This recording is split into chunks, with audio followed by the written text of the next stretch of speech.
Hi friends, இன்றைக்கி நம்ம நெல்லிக்காய் கேண்டி எப்படி செய்கிறதுன்னு பார்க்கலாம். உங்கள் குழந்தைங்க நெல்லிக்காயை கொடுத்தா நேரடியாக சாப்பிட மாட்டேங்கிறாங்கன்னா அப்போ நீங்கள் இந்த மாதிரி செஞ்சு கொடுத்து பாருங்கள், கண்டிப்பாக சாப்பிடுவாங்க. டெய்லி ஒரு பீஸ் கொடுத்தோம்னா போதும், ரொம்ப ஹெல்த்தியும் கூட. சரி, அதை எப்படி செய்யலான்னு பார்க்கலாம் வாங்க. ஃபஸ்ட்டு நெல்லிக்காய் எடுத்து நல்லா கழுவிட்டு இட்லி பாத்திரத்தில் வச்சு அவிச்சு எடுத்துக்கணும். நான் 1/2 கிலோ நெல்லிக்காய் எடுத்திருக்கேன் இன்றைக்கி. 10 நிமிஷத்தில் வெந்துடும். பாருங்கள் எப்படி வந்திருக்குன்னு. வெந்து வரும்போதே தனித்தனியாக பிரிஞ்சிருக்கும். இதை ஆற விட்டு தனித்தனியாக பிரிச்சுட்டு அந்த விதையெல்லாம் தனியாக எடுத்துடலாம். ஈஸியாக பிரிச்சிடலாம். நீங்கள்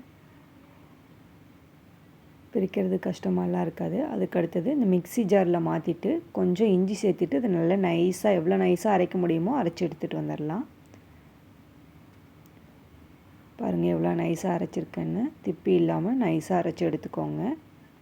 இதை ஒரு பானலியில் மாற்றிட்டு அடுப்பு ஆன் பண்ணிட்டு அப்படியே கிளறிக்கிட்டே இருங்க.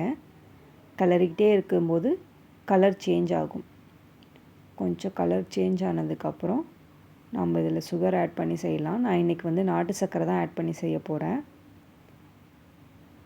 நீங்கள் வேணால் ஒயிட் சுகர் ஆட் பண்ணிக்கோங்க. நான் 1/2 கிலோ நெல்லிக்காய்க்கு 1/2 கிலோ நாட்டு சர்க்கரை சேர்த்துருக்கேன். நல்லா கைவிடாமல் கிளறிக்கிட்டே இருங்க. கொஞ்சம் அப்பப்போ மூடி வச்சுட்டு கொஞ்சம் சிம்மில் வச்சுட்டு மூடி வச்சு அப்பப்போ எடுத்து கிளறி விட்டுக்கோங்க. இது கொஞ்சம் திக்காக கொஞ்சம் டைம் எடுக்கும்.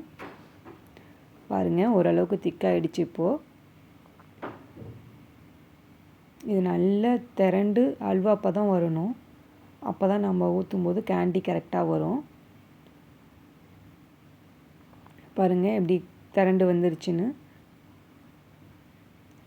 அதுக்குள்ளே ஒரு பாத்திரத்தில் நெய் தடவி வச்சிடலாம். பாருங்கள் இந்த அளவுக்கு நல்லா திரண்டு வந்ததுக்கு பிறகு நம்ம பாத்திரத்துக்கு மாற்றிட்டு அதை ஒரு 2 hours விட்டோம்னா 2-3 hours அப்படியே செட் ஆகிடும். அதுக்கப்புறம் நம்ம பீஸ் போட்டு எடுத்துக்கலாம். நீங்கள் இதை பரப்பி விடும்போது அந்த கரண்டியை வேணால் அப்பப்போ ஈரம் தண்ணியில் நனைச்சிட்டு பரப்பி விடுங்க, இல்லைன்னா கரண்டியில் ஒட்டிட்டு வரும். நான் அதை கட் பண்ணுறது வீடியோ எடுக்க மறந்துட்டேன். கட் பண்ணிட்டேன் பாருங்கள் பீசஸாக. அதில் கொஞ்சம் சுகரை பவுடர் பண்ணிவிட்டு அதில் டிப் பண்ணி எடுத்து ஸ்டோர் பண்ணி வச்சுக்கிட்டிங்கன்னா ஒரு ஏர்டைட் கண்டெய்னரில் 6 மாதம் ஆனாலும் கெட்டு போகாது. நீங்கள் டெய்லி குழந்தைங்களுக்கு ஸ்நாக்ஸுன்னு கேட்கும்போது இதை ஒரு பீஸ் கொடுத்திங்கன்னா ரொம்ப ஹெல்த்தியாகவும் இருக்கும். இது வீட்டிலேயே நம்ம செஞ்சதுனால ரொம்ப ஹெல்தி. நீங்களும் மறக்காமல் உங்கள் குழந்தைங்களுக்கு செஞ்சு கொடுங்க. அப்படியே இந்த வீடியோ பிடிச்சிருந்ததுன்னா ஒரு லைக் பண்ணிவிட்டு மறக்காமல் உங்கள் ஃப்ரெண்ட்ஸ்க்கும் ஷேர் பண்ணிடுங்க. நீங்கள் இன்னும் நம்ம சேனலை சப்ஸ்கிரைப் பண்ணலைன்னா மறக்காமல் சப்ஸ்கிரைப் பண்ணிவிட்டு ஒரு லைக் பண்ணிடுங்க ஃப்ரெண்ட்ஸ். பாய் பாய். அடுத்த வீடியோவில் பார்க்கலாம்.